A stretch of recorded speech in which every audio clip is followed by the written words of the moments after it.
Catedrático Carlos Vidal, bienvenido, buenas noches. Hola, buenas noches. Bueno, no hay precedentes, ¿no?, de un fiscal general que esté al borde del banquillo por un posible delito cometido en su cargo, ¿no? No, en España no, efectivamente.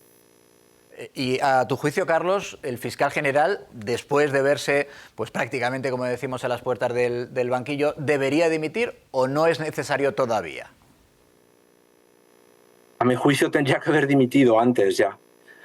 A mí esto me recuerda mucho, pero claro, aquí están hablando y el propio ministro Bolaños está soltando bulos, a pesar de que ellos digan lo contrario, es como el mundo al revés. A mí esto me recuerda mucho a lo que ha pasado con el juez Garzón, que por cierto es algo parecido a aquello en lo que parece que supuestamente ha podido incurrir el fiscal.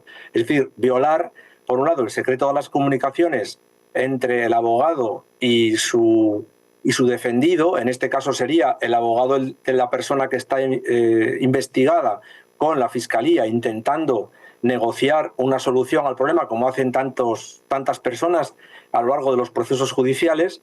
Y claro, eso no se puede vulnerar, ese secreto no se puede vulnerar, y no se pueden tampoco difundir datos personales de las personas que están implicadas o que están siendo investigadas, ¿no?, que es lo que supuestamente ha podido hacer el fiscal general del Estado. Y recuerdo que el juez Garzón fue inhabilitado precisamente porque violó las comunicaciones entre un abogado y su defendido.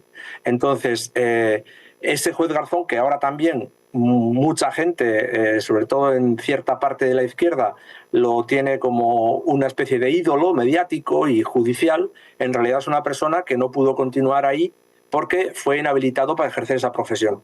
Bueno, no digo que el fiscal vaya a acabar igual, pero desde luego no puede ser que el fiscal ahora vaya a un proceso judicial en el cual va a ser interrogado por las acusaciones particulares, por el propio tribunal que le vaya a juzgar y por la fiscalía que depende de él. O sea, esa fiscalía que está pensada y que es una institución que lo que tiene que hacer es defender la legalidad y, no es, y por lo tanto actuar con independencia. En este caso, como es una institución jerárquica, la persona que vaya a tener que ejercer esa labor depende de la persona a la que tiene que estar supuestamente investigando. O sea, que imaginemos la independencia con la que va a actuar, ninguna.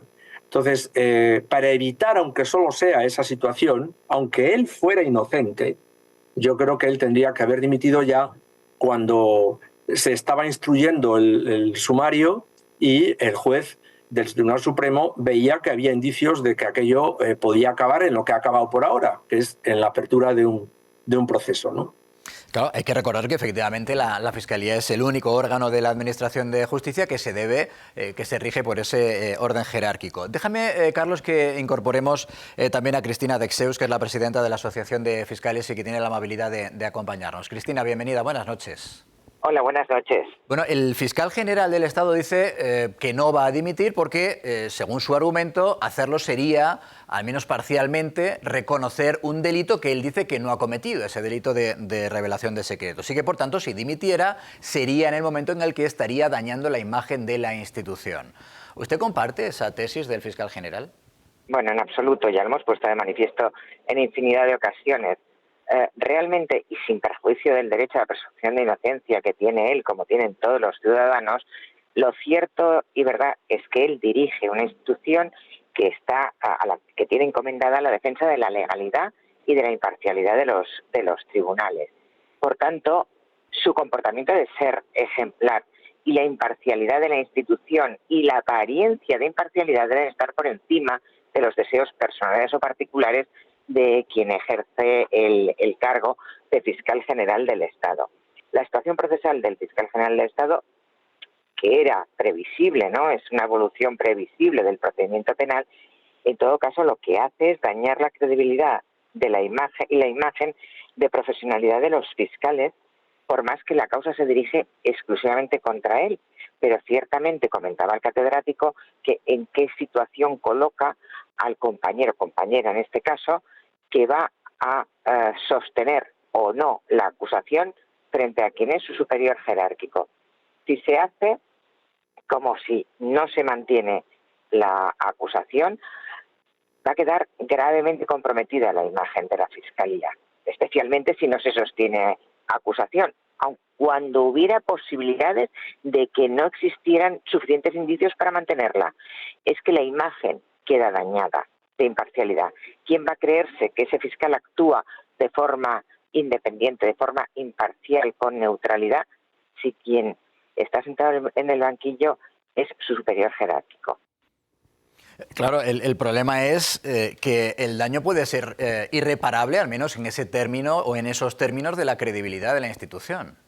Efectivamente, sí, es por eso por lo que nosotros estamos insistiendo en que debe dimitir, a salvo que de su derecho a la presunción de inocencia y bueno, pues su defensa procesal, por supuesto, obviamente, pero al margen de la institución que ejerza su defensa, al margen de todos nosotros, de forma que ya quien tenga que intervenir, el fiscal que tenga que intervenir en ese procedimiento, no se vea compelido o no se vea presionado por el hecho de que quien está sentado en el banquillo es el fiscal general del Estado.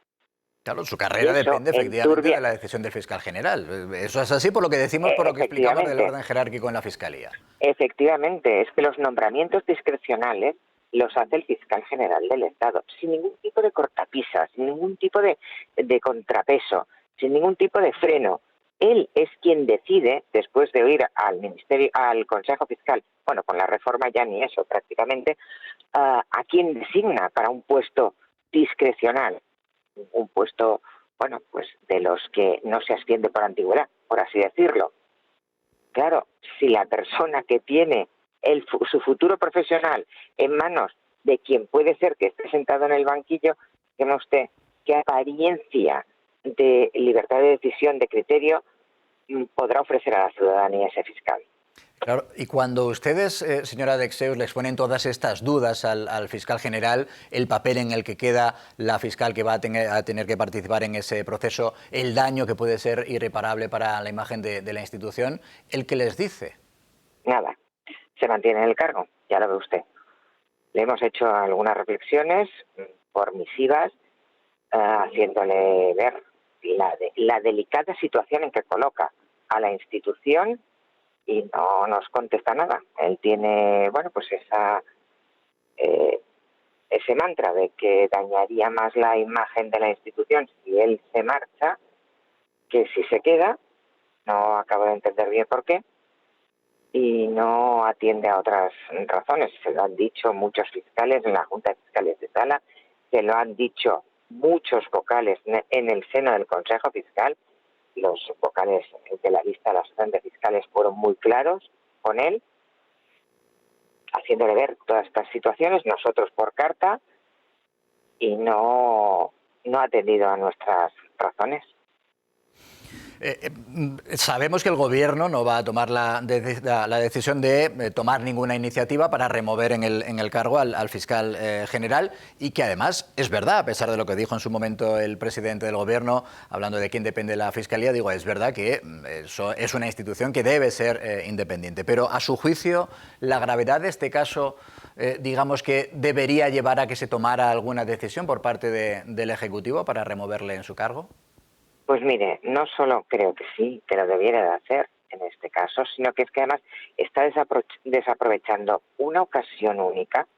Mire, se jacta, en el Gobierno se jactan de que después de 20 años son los primeros que acometen una reforma importante del Estatuto Orgánico del Ministerio Fiscal y sin embargo se olvidan de introducir en esa reforma como causa de cese del fiscal general del Estado el ser investigado por el Tribunal Supremo.